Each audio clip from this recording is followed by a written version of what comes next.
Omar Deghayes has now been incarcerated for over 5 years. Being represented by the UK government would be his best chance of release, but so far they have refused as he is not a UK citizen.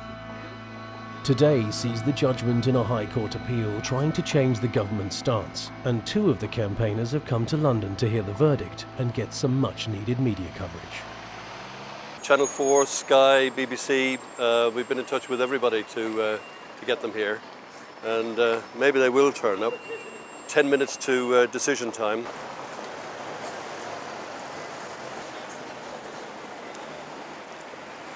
Well, we got the result of the appeal, and I'm afraid the appeal has been dismissed. So we're very disappointed, but I suppose not surprised by the result. Not the media scrum they were hoping for, but with one national news team turning up, any opportunity to get their message across could not be missed. Guantanamo is an appalling blot on the reputation of the United States and by implications of this government. These people were given refugee status within the United Kingdom. If the United Kingdom is not going to take responsibility for them, who is? Back in Brighton, it was Jackie's turn to face the cameras. So Jackie, could you just tell me the effects all this has had on Omar's family? I've spoken to Abu Bakr, his brother, this morning, who is terribly disappointed with this news, but feels strongly that the campaign must go on, and we reassured him that the campaign will go on. They feel really let down. They came to Britain because they fled persecution in Libya, and they looked to Britain as a place of safety, and it has not proved that. It's not the court of law that's going to secure his release, it's the court of public opinion. And the British government, of course, the closest ally of the Americans in the world, could easily get Omar out simply by saying to the Bush administration, we want him home. But they won't do that for their own political reasons.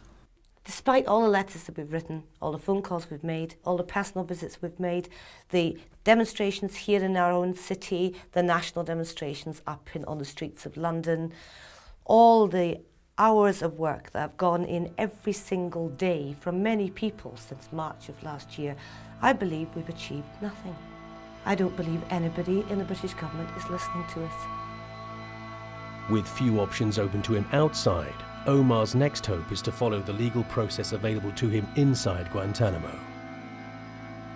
Unfortunately, under the law as written, anyone who's not a US citizen, who the Americans allege is an enemy combatant, which means that they do anything to assist terrorism worldwide, can be snatched from whatever country they're in, taken to Guantanamo Bay, and held there without any legal right whatsoever, except for this little thing they call a combatant status review tribunal, where 3 soldiers judge whether President Bush, the commander-in-chief, has got it right in holding you there. And if they decide it's right, then you stay there. And you stay there forever, without a trial.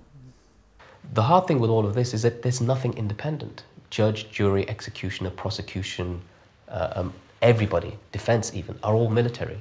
There is nobody there that you can independently look at and say, I can appoint you or you're acting on my behalf. This was not until the civilian lawyers actually came, Clive Safford-Smith, came to Guantanamo, could I be sure of anything that these people were telling me.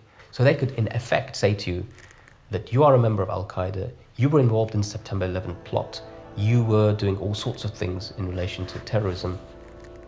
I asked for dates, names, times, places, factual evidence, and they say, we can't tell you, it's secret. If Omar couldn't rely on the internal system, what about his fundamental right to habeas corpus, the 700-year-old right to challenge one's detention in a court of law?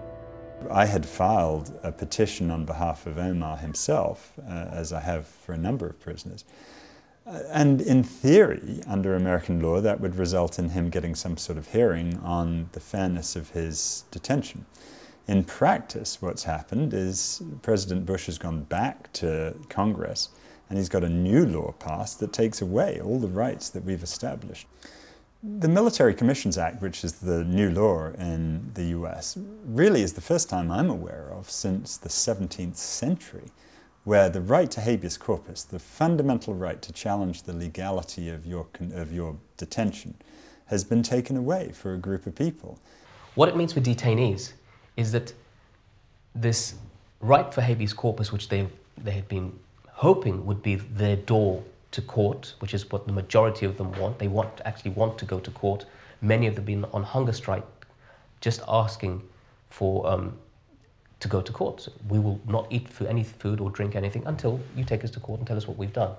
That right is being removed. I don't think people are aware of what a dangerous position that this puts everybody in this country in. That, you know, we need to live alongside each other in our multicultural, multi-religious, whatever society. We need some love and respect for each other, and we need some basic guidelines, and we need some basic rules of what we all find acceptable and unacceptable. And if we lose due process, I don't know what we do.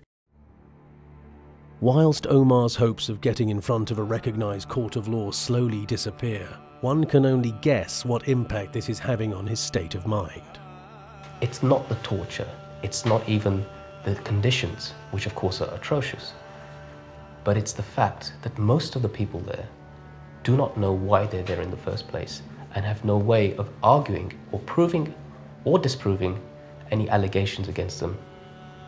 And it's a complete black hole. It's a legal limbo of incarceration from which there's no way out. When you think about the mental pressure on the prisoners in Guantanamo, it's immense, and particularly someone in Omar's situation, for example, he's been locked up in Camp 5 in a solitary cell for months and months and months, being very badly abused, not being able to do anything. You know, they're literally losing their minds because they're held under these circumstances and they're filled up with the paranoia that the military put in them. That I'm very concerned about Omar's mental health, as I am of all the prisoners there. But it's not just the detainees who are affected by Guantanamo. What can I do? I can't do anything. I can't do anything and to help him for anything. My English is not good enough how to say, to receive my letter to every mother, to every president, to Bush, to Blair. If their sons there, what they feeling, what they say, what they do. I'm sure the feeling of fathers and mothers the same. So stressed, so upset. I hope one day I see him and shut down this Guantanamo place and everybody release and go back to their family. This is really terrible and frightening, to be honest with you. Where can you run away to? I mean, run away from Libya to here. Where can you run away to from here? When you look at the post-September the 11th changes in law, whether it be in America, Britain, Australia, all these different countries, incredibly misguided. I mean, if you think that Britain and America are fighting this so-called war on terror to preserve democracy and the rule of law, it's a tragedy that the first casualty is the rule of law itself, that for the first time in 350 years we've abolished legal right of someone to challenge the legality of their detention. That's shocking. And, you know, the honest truth is President Bush and Tony Blair have totally lost sight of what their job is. They spend their entire lives focused on, you know, how can we prevent the next single incident that might happen, some tragic incident somewhere. And what they lose sight of is what they're doing is angering so many people around the world that they're making the world exponentially more dangerous. These misguided laws that they come up with do almost nothing to make us more secure, but the hypocrisy of them angers so many people that there's no one who could look you in the eye today and say the world's a safer place 5 years after they started down that path. And if they have nothing to hide at Guantanamo Bay, why not throw the gates open and say, come and see world. This is how we deal with the problem. We have got a war on terror, we have got some scary things going on, but don't worry, we, the United States, have the situation under control. We've got a first-rate detention facility here at Guantanamo Bay. Come and see how secure things are down here. Goodness, we can even let the public walk around and look. But they don't. So we know they're up to something dodgy, probably something quite sinister and nasty, something below any decent human being. we cannot be silent in these times, because, you know, they go after the people who have no one on their side first, and if we don't stand up for them, there'll be no one standing up for us.